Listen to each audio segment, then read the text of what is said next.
اب تو خدا کے اندر کے کھڑا کر دیتے ہیں نا اسٹیشن اس قسم کا کہ آپ کو قطاعت زمین کی ضرورت نہیں ہے. عزیزان من، یہ سن 40 سے لے کے بلکہ اس سے بھی پہلے سے لے کے 47 آخر تک یہ مخالفت ان کی طرف سے ہوتی چلی ہے.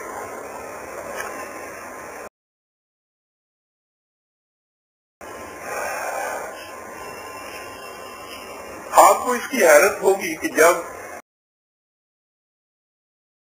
وہاں اتنا لیگ اور قائد اعظم اور اقبال کی طرف سے اسلام اور اسلام کے لیے مملکت کا ذکر ہوتا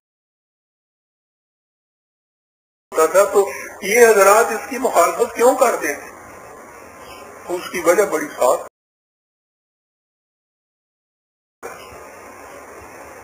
اسلام اور اسلام کے تصور میں ایک بنیادی فرق.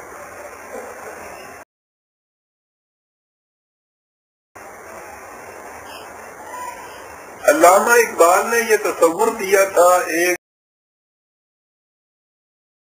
اسلامی مملکت کا، تو اس کی بنیادی وجہ یہ بتائی تھی کہ اس میں ہم ان مولوی حضرات کے چنگل سے چھوٹ جائیں گے.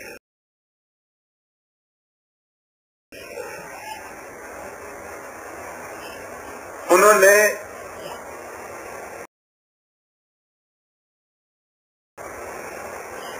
مولانا اکبر شاہ خان صاحب نجیب آبادی مرحوم کے نام ایک خط میں لکھا تھا کہ آپ نے ٹھیک فرمایا ہے کہ پیشہ ور مولویوں کا اثر سر سید احمد خان کی تاریخ سے بہت کم ہو گیا تھا، مگر خلافت کمیٹی نے اپنے پولیٹیکل فتووں کی خاطر ان کا اقتدار ہندی مسلمانوں میں پھر قائم کر دیا. یہ ایک بہت بڑی غلطی تھی جس کا احساس ابھی تک غالباً کسی کو نہیں ہوا. اور اس کے بعد انہوں نے 1932 میں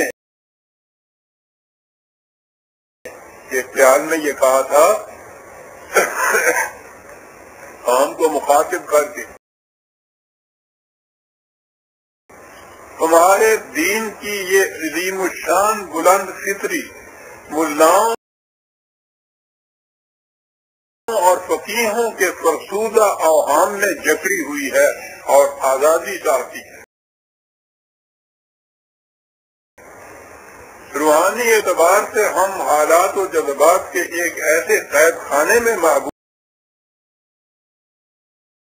ہیں جو صدیوں کی مدت میں ہم نے اپنے گرد خود تعمیر کر لیا ہے، اور ہم بوڑھوں کے لیے شرم کا مقام ہے کہ ہم نوجوانوں کو ان اقتصادی، سیاسی بلکہ مذہبی بحرانوں کا مقابلہ کرنے کے قابل نہ بنا سکے جو زمانہ حاضر میں آنے والے ہیں. ضرورت اس امر کی ہے کہ ساری قوم کی موجودہ ذہنیت کو یکسر تبدیل کر دیا جائے تاکہ وہ پھر نئی آرزوؤں، نئی تمناؤں اور نئے نصب و لعن کی عموم کو محسوس کرنے لگ جائیں.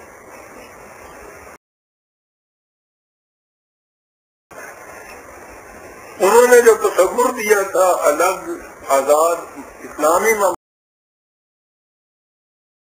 مملکت کا، تو اس کا بنیادی مقصد یہ تھا کہ یہ جو ہمارے ہزار سال سے ایک فرسودہ قسم کے اسلام کا ایک گرفت چلی آ رہی ہے، اس سے آزاد کرایا جائے اپنی نئی نسل. اور قائد اعظم نے تو اقبال تو پھر بھی اس کو ایک فلسفیانہ سے انداز میں بیان کر رہے تھے، اور اقبال کا پورا کلام آپ دیکھیں.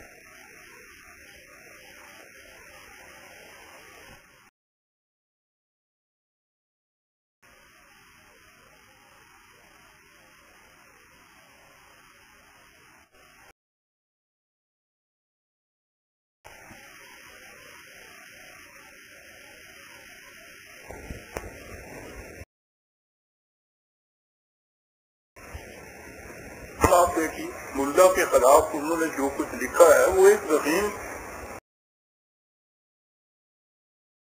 ایک کتاب تیار ہو سکتی ہے. وہ مسلمان کو مخاطب کی اس طرح سے کیا کرتے تھے کہ اے پشتہ سلطانیوں ملائیوں پیری، یہ امت کو، اس قوم کو وہ پشتہ سلطانیوں ملائیوں پیری کہتے تھے. اب ظاہر ہے کہ جس تصور مملکت کا جو تصور اس قسم کا اقبال تھے اس میں ان کی گنجائش کہاں سے تھی. اور قائد اعظم تو میں نے عرض کیا وہ تو ایک قانون دان تھے، وہ بات جو تھے اپنی قانونی زبان میں کہا کرتے تھے. انہوں نے 1938 میں علی گڑھ یونیورسٹی کی یونین کے نوجوانوں کو مخاطب کرتے ہوئے کہا تھا کہ مسلم لیگ نے کم از کم ایک کام کو کر دیا ہے، اور وہ یہ کہ اس نے تمہیں مسلمانوں کے رجعت پسند عناصر کے چنگل سے چھڑا دیا ہے.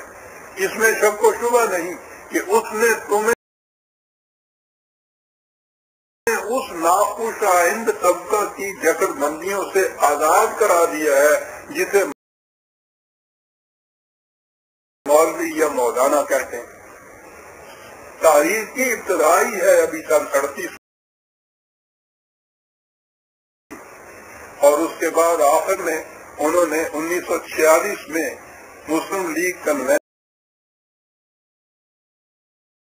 دہلی کے اجلاس میں واضح الفاظ میں کہا تھا کہ اسے اچھی طرح سمجھ لیجیے کہ ہم کس مقصد کے لیے یہ لڑائی لڑ رہے ہیں. ہمارا نصب العین کیا ہے؟ یاد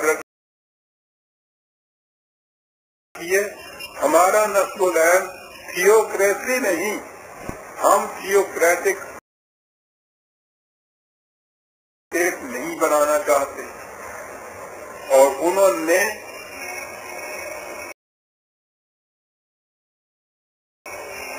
تشکیل پاکستان کے بعد گورنر جنرل کی حیثیت سے امریکہ کے نام اور آسٹریلیا والوں کے نام غالباً براڈ کاسٹ کیا تھا، اور اس میں کہا تھا کہ پاکستان میں کسی قسم کی تھیوکریسی کار فرما نہیں ہوگی جس میں حکومت مذہبی پیشواؤں کے ہاتھ میں دے دی جاتی ہے کہ وہ بذان خیر خدائی مشن کو پورا کریں. اب اس سے تو ہمیں سمجھ میں بات آگے کہ یہ لوگ مخالفت کیوں کرتے تھے. جس مملکت میں ان کا وجود ہی نہیں ہوگا، ان کو کسی قسم کا اقتدار ہی حاصل نہیں ہوگا، باہر میں جائے وہ مملکت. انہوں نے کہا سوال تو ان کے نزدیک اسلام یا دین کا تھا ہی نہیں، سوال تو اپنی ذات کا تھا. ہندوستان میں رہتے ہوئے جس طرح سے کہ یہ اس سے بیشتر ہمارے ہاں جو ملوکیت چلی جا رہی اس میں بھی ایک بٹوارا تھا مملکت کے اندر اور ان کے اندر. مملکت نے اپنے لیے امور دنیا یا امور مملکت اپنے ہاتھ میں رکھے تھے اور مسلمانوں کے شخصی قوانین ان کے ہاتھ میں دے دیے تھے.